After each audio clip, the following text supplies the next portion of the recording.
Hello, this is Sauces Michael, aka Angus McFive from Gloryhammer, and you're watching Brutally Delicious. Hey, this is Mike, aka Zagafrax from Gloryhammer, and you're watching Brutally Delicious. Awesome. 1, 2, 3, 4. The Brutally Delicious Podcast.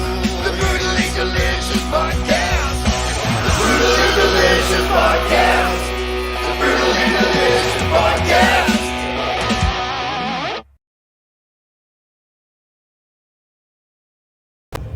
What's up, everybody? It's Dark Macek here with Brutally Delicious. I'm here with members of Gloryhammer. Guys, how are you doing so far? I'm good. So is this. Michael? How you doing? Thank you so much. First day of the tour. How are you feeling? All good. Pretty fresh. Pretty fresh? Yeah, I think so. ready to just do it. Ready to just do it? I guess like That's you're the kind of not attitude I like. you're not tired yet? No, Yeah, we had like 2 days to relax. We just played Mexico, and then we flew to Queens like 2 days ago. Well, JFK stayed in Queens for 2 days. And Both of our airports are in Queens, little known fact. 5 boroughs and they both wind up there.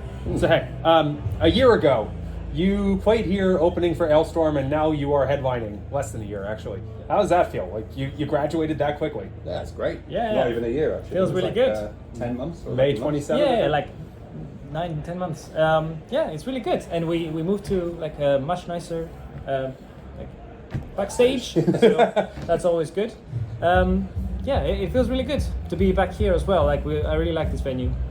Yeah. It's very nice. I'm actually very pleasantly surprised when I saw the tour announcement. Just as a fan, I was figuring it was going to be Gramercy, which is like just down the road, but maybe half this capacity. Yeah, Yeah. I think we did that a few years ago. Sure. That was good as well. You know. Is this your first time touring the U.S. without Ailstorm? Second. Oh. We did. It's been the same both times. I think we came first time in 2018, supporting Ailstorm, and obviously we started the visas, so we were like, let's come back. Yeah. We did our own headliner in 2019, and then went last year with Ailstorm and back again. You headlined 2019? How the fuck did I not know that? It was a smaller scale than this, but it was a great tour. It was a really good tour. Interesting. Okay. So, so you've been in the band for what, 3 years? When was Fly Away? Like 3 years ago? 2 years ago? That was 2022. Yeah. So yeah, 2 and a bit. Okay, so you've got that, and then the new album, and then Mighty Wings. How's the reception been so far? Yeah, it's been great. I mean, even since day one, there's been people that like came to me and expressed appreciation for like stepping up and doing what I do. So it's been positive as far as I could see, like throughout. People are very happy that I'm in the band, and like we keep doing shows and we keep like evolving and growing. So it's been great. How do you feel having a new singer? Oh, it's not new anymore. It's Oh, been like- sure. Yeah, no. No, it's been absolutely fantastic. We're just kind of getting on with stuff. So, how long have you been touring with the band, Michael? Since 2016, I think. Yeah. Okay. So, you're like Zargothrax too, or is it just... Yeah, pretty much.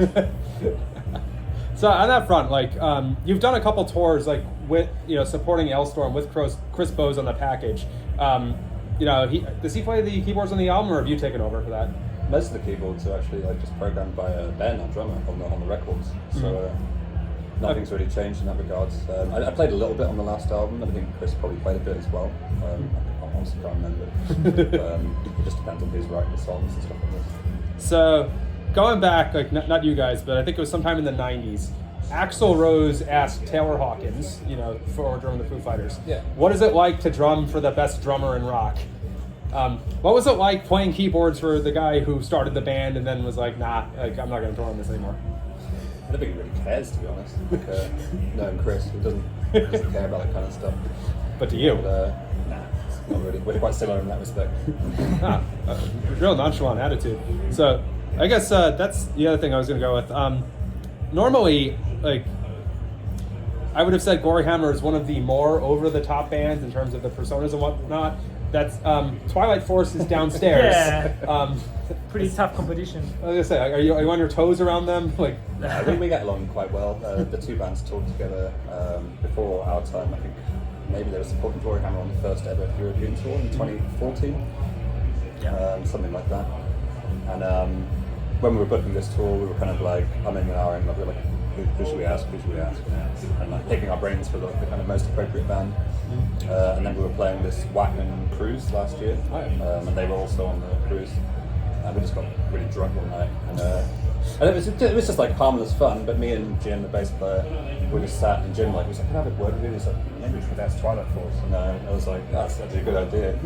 So we just went over back to the table. And we were like, "Do you guys want to come to America?" And they were like, "Yeah." And then the next day they were like, "We should probably ask our booking agent." But it was pretty quick. We know the guys, and they're nice. So you two are separate labels, so that one even surprised me. I mean, very happy as a fan. I love Twilight Force. But no, it's a good package, I think. Yeah. It's like the most over the top power metal package you could possibly get. So Yes. top. Very over the top. So I know Conti didn't make it over just yet, but like, were you two going to get into like, a weird rivalry? Oh, no. I've already met Alessandro, and he's very, I admire him very much, I look up to him. So I don't think so, but I hope we can share the stage at some point. I don't know if it's going to be this tour, but I really like him as a vocalist and as a person, so hope we can work together in the future as well.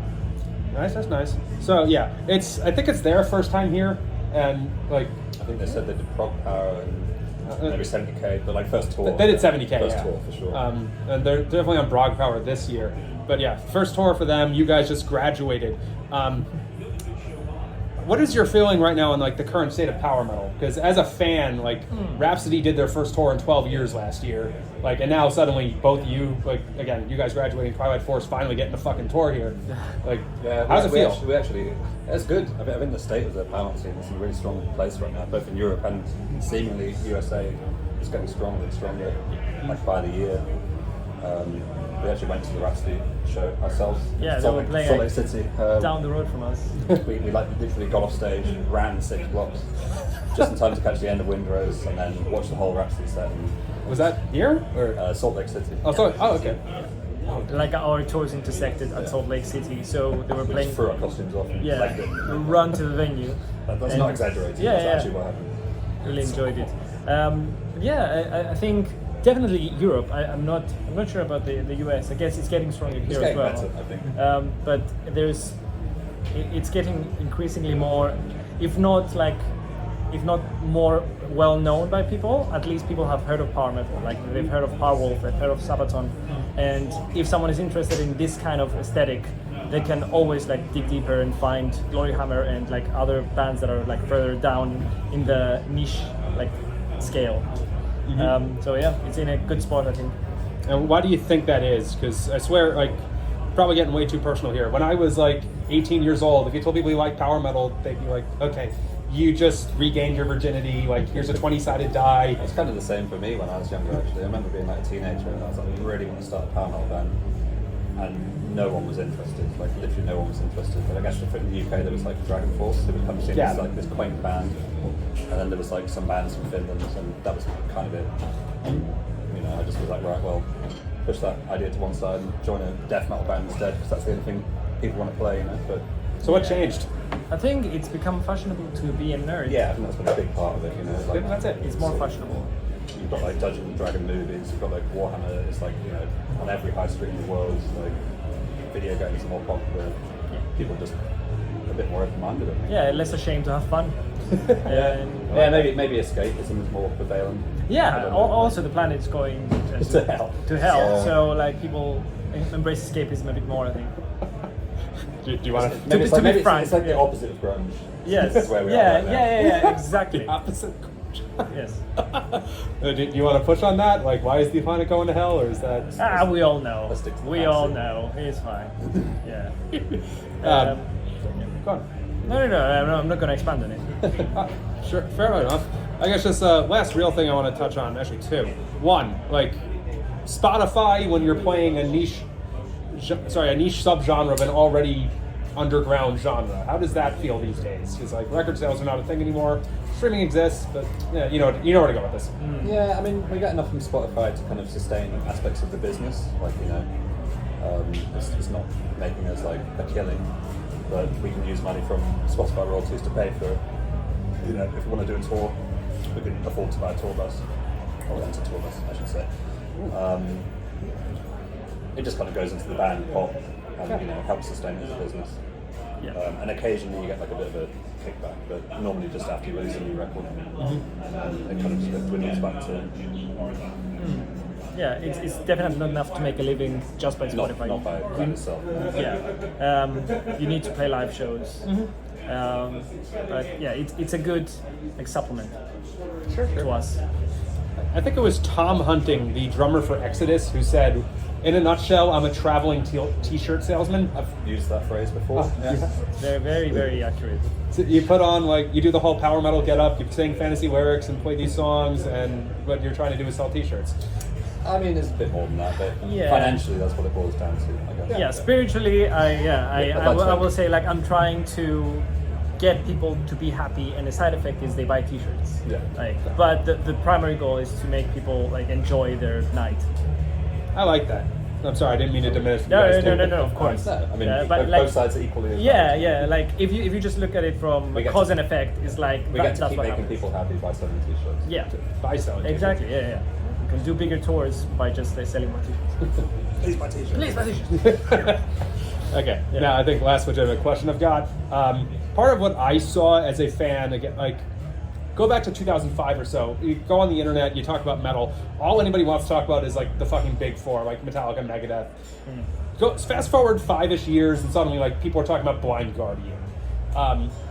So I'm going. This is like your opinion on social media and how that expands things. Like obviously, Chris Bose is a fairly big player on the power metal subreddit. Like he's very public about what his username is. And how do you guys feel about that? Do you think it had anything to do with the continued success of the genre or growth? We're all pretty active as well, to be honest. I think the kind of time of being some like mysterious entity behind a veil is, I mean, yeah, maybe some bands can still get away with doing that. It's quite difficult, and I think a lot of the time it's better just to kind of see social media as like another outlet, the same way you'd see like music videos or even releases. It's just another way to engage with the fans. And if you can monopolize on that, then why not? Yeah, I agree. All right, well, thank you guys so much. You're welcome. Hey, Thank you. can I get bumpers for you too? Like, so does Michael, right? Yeah. Hey,